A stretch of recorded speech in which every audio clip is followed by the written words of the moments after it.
Hello. భిన్న సంస్కృతులు, భిన్న ఆచార సంప్రదాయాలు ప్రతి చోట కూడా ప్రపంచం మొత్తం చూస్తే కనుక రకరకాల ప్రజలు, రకరకాల అలవాట్లు ఇలా వారి వారి ప్రాంతాలకు తగ్గట్టుగా ఆచార సాంప్రదాయాల్లో మునిగి తేలుతూ ఉంటారు. అయితే ఒక ప్రాంతం వాళ్ళు ఒక ప్రాంతంలోనే అంటే అదే ప్రాంతంలోనే ఉండకుండా వేరు వేరు ప్రాంతాలు కూడా వెళుతూ ఉంటారు. ఉద్యోగార్థులై ఉండొచ్చు, చదువుకోవడానికి అయి ఉండొచ్చు, లేకపోతే ఇతరత్ర కారణాల వల్ల అయి ఉండొచ్చు. వెళ్ళి వేరే వేరే చోట్ల వాళ్ళంతా కూడా సెటిల్ అవుతూ ఉంటారు. అయితే ఆయా ప్రాంతాలకు అనుగుణంగా వాళ్ళు పుట్టిన ప్రాంతం నుంచి ఉన్న పద్ధతులు, ఆచారాలు మార్చుకుని, అక్కడి ప్రాంతాలకు అనుగుణంగా కూడా మారి వాళ్ళు బ్రతుకుతూ ఉంటారు. చాలా ఓ రేంజ్‌లో డెవలప్ కూడా అవుతూ ఉంటారు. ఇలా రకరకాల ప్రజల్ని మనం చూస్తూ ఉంటాం. అంతెందుకు ఇండియన్స్ కూడా చాలా కంట్రీస్‌లోకి వెళ్ళి, వాళ్ళు తమ కాళ్ళపై వాళ్ళు నిలబడి, తమ యొక్క టాలెంట్‌తో కూడా డెవలప్ అయిన వాళ్ళు చాలామందున్నారు. ఇలా ఏ ప్రాంతానికి ఆ ప్రాంతం ప్రత్యేకం అని చెప్పుకోవచ్చు. అయితే ఒక సామెత ఒకటుంది. రోమ్‌లో ఉన్నప్పుడు నువ్వు రోమన్‌లా జీవించు అనేటువంటిది ఒక సామెత మనకు తెలుసు కదా!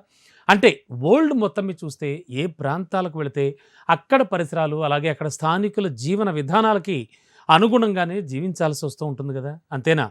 ఆ దేశం అంటే ఆ ప్రాంతం సంస్కృతి కానీ, సాంప్రదాయం కానీ, అలాగే అక్కడున్న పద్ధతుల్ని, అక్కడున్న లిమిటేషన్స్ ఇవన్నీ కూడా అనుసరిస్తూ జీవితంలో సరికొత్త అనుభవాల్ని తీసుకుంటూ ఉండాలి. అదే సమయంలో ఆ దేశంలో ఉన్నటువంటి కొన్ని నియమాల్ని, అలాగే అసలు ఆ దేశంలో ఉన్న నిషేధాలను కూడా మనం ఖచ్చితంగా పట్టించుకుంటూ ఉండాలి. అనుసరించాల్సి ఉంటూ ఉంటుంది. లేకపోతే ఖచ్చితంగా ఇబ్బందుల్లో పడదాం.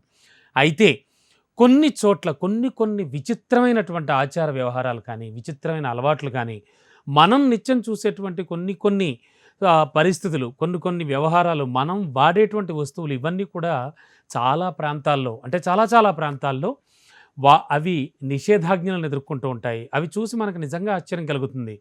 అంటే కొన్ని చోట్ల ఎగ్జాంపుల్ చెప్పుకోవాలంటే బ్లూ జీన్స్ పూర్తిగా క్యాన్సిల్. మీరు ఆ కంట్రీ వెళ్తే బ్లూ జీన్స్ వేసుకోకూడదు. అలాగే డైలీ మనం ఆహార పదార్థాల్లో ఉపయోగించే అల్లం ఒక చోట బ్యాన్. మీకు తెలుసా? అలాగే పిల్లలు అలాగే మనం కూడా అప్పుడప్పుడు వాడే కెచప్ ఇది కూడా కొన్ని చోట్ల బ్యాన్ ఉంటుంది.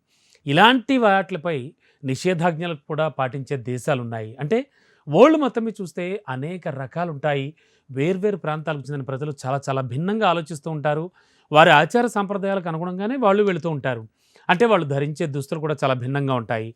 భాష కూడా డిఫరెంట్‌గానే ఉంటుంది మనకు తెలుసు. అయితే కొన్ని దేశాల్లో ఉన్నటువంటి విచిత్రమైన నియమాల్ని, అలాగే అవి తెలుసుకుంటే మనకు విచిత్రమైన ఆశ్చర్యం కూడా కలుగుతూ ఉంటుంది. మరి అక్కడున్నటువంటి చట్టాలను ఉల్లంఘించామంటే ఖచ్చితంగా ఇబ్బందుల్లో పడతాం. అలాంటి కొన్ని కంట్రీస్ మనకు తెలిసినవి. ఆ కంట్రీస్‌లో ఉన్న నిషేధంలో ఉన్నటువంటి వస్తువులు, విషయాలు ఖచ్చితంగా మిమ్మల్ని ఆశ్చర్యానికి గురిచేస్తాయి. ఫర్ ఎగ్జాంపుల్ సింగపూర్‌లో చూయింగ్ గమ్‌పై నిషేధం ఉంది. మీకు తెలుసా? 1992లో ఒక వ్యక్తి ఒక కారుకి చూయింగ్ గమ్ అంటుకుందట. సో, గంటల తరబడి రవాణా సేవలు దానివల్ల నిలిచిపోయాయట. అప్పుడు ప్రజలు చాలా తీవ్ర ఇబ్బందులు పడాల్సొచ్చిందట. దీంతో అప్పటినుంచి కూడా అసలు చూయింగ్ గమ్ నిషేధించేసింది మలేషియా ప్రభుత్వం. అంటే చూయింగ్ గమ్ అనేది ఇప్పటికీ కూడా మలేషియాలో ఉండదనమాట. చాలా విచిత్రంగా ఉంది కదా! నెక్స్ట్ ఒక దేశం గురించి చెప్తాను నేను. ఆ దేశంలో పసుపు రంగుని నిషేధించారు. యెల్లో కలరే ఉండదు. ఏ విషయంలో కూడా యెల్లో కలర్‌ని వాళ్ళు వాడరు. 2015లో మలేషియా ప్రధానికి వ్యతిరేకంగా ప్రజలు పసుపు రంగు టీ షర్ట్స్ వేసుకొని నిరసన తెలిపారట ఒకానొక సందర్భంలో.